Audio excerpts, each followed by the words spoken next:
لیکن سر یہ بونگیاں ہیں تو دیکھ لیں، اور انہی بونگیوں کے دوران دیکھ لیں، میں نہیں کہتا آصف علی زرداری صاحب نے اپروول دی تھی نیرو کی، نہیں دی تھی، بلاول صاحب کیا کہہ رہے ہیں، میں اس کی بات نہیں کر رہا۔ کل سر مس مینجمنٹ کی حالت چیک کر لیں، کل تک دریائے سندھ پر نئے کنال اور کارپوریٹ فارمنگ کے خلاف پورے سندھ بھر میں، کراچی سے میرے حیدرآباد سے پورے سندھ بھر میں کل شٹر ڈاؤن کا اعلان کر دیا گیا۔ کل سندھ بھر میں تمام کاروباری سرگرمیاں معطل رہیں گی۔ پہلے تو سڑکیں بلاک تھی نا، کراچی لاہور کی جو شاہراہ ہے وہ بلاک تھی، کسی جگہ پہ حیدرآباد میں ہو رہا تھا، کہیں سکھر میں ہو رہا تھا، کہیں عمر کوٹ میں ہو رہا تھا، کہیں پٹی دن میں ہو رہا تھا، یہ ہو رہا تھا پانی کا۔ سر پورا صوبہ ہی بند ہے کل، لو کر لیں آپ کر لیں کام۔ ہاں اصل حقائق اگر آپ نے جاننے ہیں تو بھائی جان وہ آپ ذرا اس بندے سے سن لیں، آپ کو بڑے اچھے سے تازہ ہو جائے گا، مفتاح اسماعیل صاحب۔ وہ کہہ رہے جناب کنال سندھ اور پنجاب کا مسئلہ نہیں ہے، مفتاح اسماعیل صاحب کہتے ہیں۔ انہوں نے کہا پہلے پانی کی قلت تو پھر کسی کا پانی اور کم کر دیں، کیسے مسئلہ یہ حل ہوگا؟ اس طرح کنال بنیں گی تو بگاڑ پیدا ہوگا۔ اس وقت آپ غریب کسانوں کا پانی کاٹ رہے ہیں، کسان کہیں کا بھی ہو برداشت نہیں کرتا۔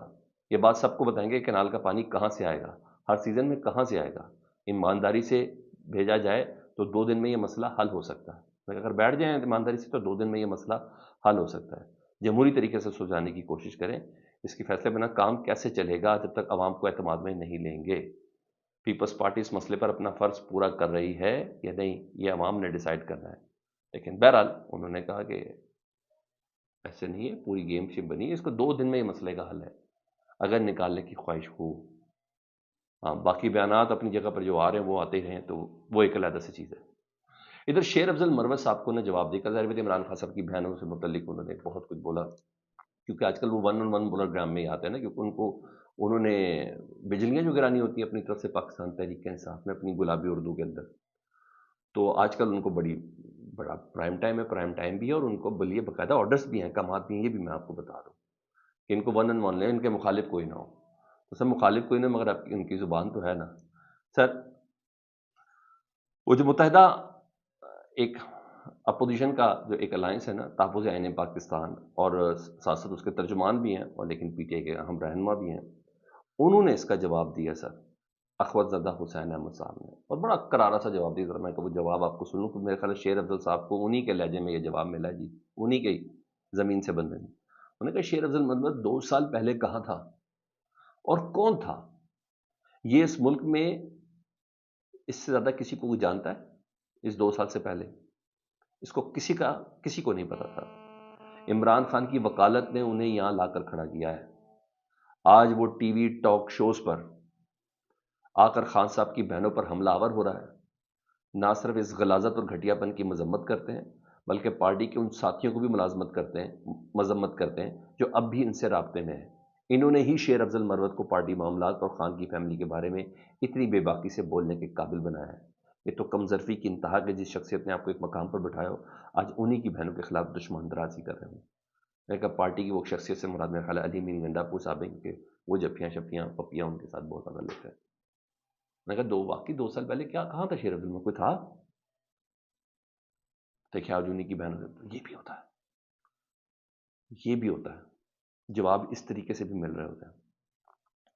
اچھا اس کے ساتھ آپ کو وہ چیز شامل کروں جی، وہ جو 2 مئی کو اجلاس تھا نا پورے ملک میں، چاہے سندھ ہو، پشاور ہو، بلوچستان ہائی کورٹ کے چیف جسٹس سے متعلق، وہ 2 مئی کا اجلاس اب ملتوی ہو گیا 19 مئی کو۔ اسلام آباد high court, Sindh high court, Peshawar high court, Balochistan high court کے مستقل چیف جسٹس کی تعیناتی کے لیے جوڈیشل کمیشن آف پاکستان کا اجلاس 19 تاریخ کو طلب کر لیا گیا ہے۔ 19 مئی کو، اب 2 مئی نہیں، 19 مئی تک یہ کیس چل رہا ہے اسلام آباد ہائی کورٹ کے 5 ججز کا سینیورٹی کے والے معاملے کے اوپر۔ اس سے پہلے فیصلہ آنا، کم از کم اتنا مجھے پتہ چل گیا۔ لیکن ساتھ ہی جوڈیشل کمیشن یعنی رجسٹرار سپریم کورٹ نے اپنا جواب بھی جمع کرا دیا جی ان ججز کی تعیناتی کے حوالے سے۔ انہوں نے اپنے جواب میں کہا کہ جوڈیشل کمیشن کا مینڈیٹ آئین کی آرٹیکل 175A میں دیا گیا ہے۔ جوڈیشل کمیشن کی بنیادی ذمہ داری سپریم کورٹ، ہائی کورٹ اور فیڈرل شریعت عدالتوں میں ججز تقرری ہے۔ موجودہ کیس ججز کی ٹرانسفر سے متعلق ہے۔ ججز ٹرانسفر میں آئین کے مطابق جوڈیشل کمیشن کا کوئی کردار نہیں ہوتا، یہ ہمارا کوئی کردار نہیں کہ ان ججز کی ٹرانسفر ہم نے کی ہو، لاہور ہائی کورٹ سے 15 نمبر کا جج لائے ہوں یا سندھ ہائی کورٹ سے لائے ہوں یا بلوچستان سے لائے، ہمارا اس میں کوئی تعلق نہیں۔ جوڈیشل کمیشن نے لکھ کے دے دیا جی، انہیں کہ جو بھی کام ہے آئین کی آرٹیکل 200 کے تحت نہ صدر نے اپنی ثوابدید استعمال کی ہے۔ اب سمجھ آئی کورٹ پیکنگ کہاں سے ہو رہی ہے؟ نے کہا جی ہم سے کوئی بات نہیں بیٹھی، تو وہ جواب جمع ہو گیا. جہاں اسلام آباد ہائی کورٹ بار نے درخواست ہی واپس لے لی، وہاں یہ ایک موقف بھی آ گیا. لیٹس سی، دیکھیں فیصلہ بڑا زبردست ہونا ہے سر. کاش کوئی ایسا ہو کہ ان فیصلوں کے اوپر اپنا زبردست قسم کا ان پٹ دے سکے. بہرحال اب ادھر سپریم کورٹ کے جو چیف جسٹس صاحب ہیں، یحییٰ فریدی صاحب، جسٹس امین الدین صاحب اور دیگر اور ججز، وہ جا رہے ہیں اب کہاں؟ چائنا میں ایک کورس کے لیے یا ایک کانفرنس کے لیے. اور اب جسٹس منصور علی شاہ صاحب حلف بردار ہوں گے جی as a acting chief justice, قائم مقام چیف جسٹس آف پاکستان. ان سے حلف کون لے گا؟ جسٹس منیب اختر صاحب 21 تاریخ کو.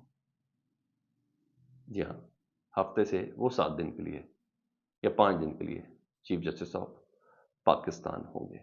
سر یہ اس وقت، اور آپ آخری رپورٹ ذرا سن لیں جی. وزیر خارجہ اسحاق ڈار صاحب افغانستان گئے ہیں، وزیر خارجہ سے ملاقات ہوئی. ان کی نائب وزیر اور ان کی جو وزیر اعظم ہے ملا محمد حسن اخون سے بھی ملاقات ہوئی.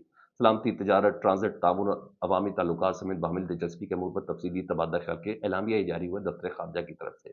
لیکن جو میرے پاس خبر ہے اس میں خبر میں یہ ہے کہ باقاعدہ طور پر پاکستان نے انشور کیا افغانستان کو کہ نہ آپ کی زمین پاکستان کے خلاف استعمال ہوگی، نہ پاکستان کی زمین افغانستان کے خلاف استعمال ہوگی. اگر استعمال ہوئی تو دونوں ممالک اسٹرکٹ ایکشن لیں گے. کہہ تو دیا، اس پہ کام کب عمل ہوتا ہے. ایون جو پاکستان سے اس وقت افغان شہریوں کو لے کے جایا جا رہا ہے اس کے اوپر تحفظات کا اظہار کیا. Decide to make a committee regarding selling of asset of Afghan national, یعنی جو ادھر رہ رہے تھے ان کے جو ایسٹس تھے ان کی فروخت کے حوالے سے اور فروخت کا جو پیسہ ہوگا اس کے حوالے سے جی اس کی بھی یقین دہانی کرائی ہے پاکستان کے وزیر خارجہ اسحاق ڈار صاحب نے. یہ اس وقت پوزیشن چل رہی ہے سر. میں کہ تمام خبریں آپ کے سامنے پوشگار کر دوں. گھبراہٹ بھی ہے اور طاقت بھی ہے اور زمین بھی گرم ہے. میں نے آپ کو آج ہفتے کے روز اتنی شدید گرمی میں یہ تمام چیزیں بتا دی. باقی آپ مجھے کامنٹ سیکشن میں ضرور بتائیں. اپنا بہت خیال رکھیں. اللہم صلی علی محمد و علی محمد.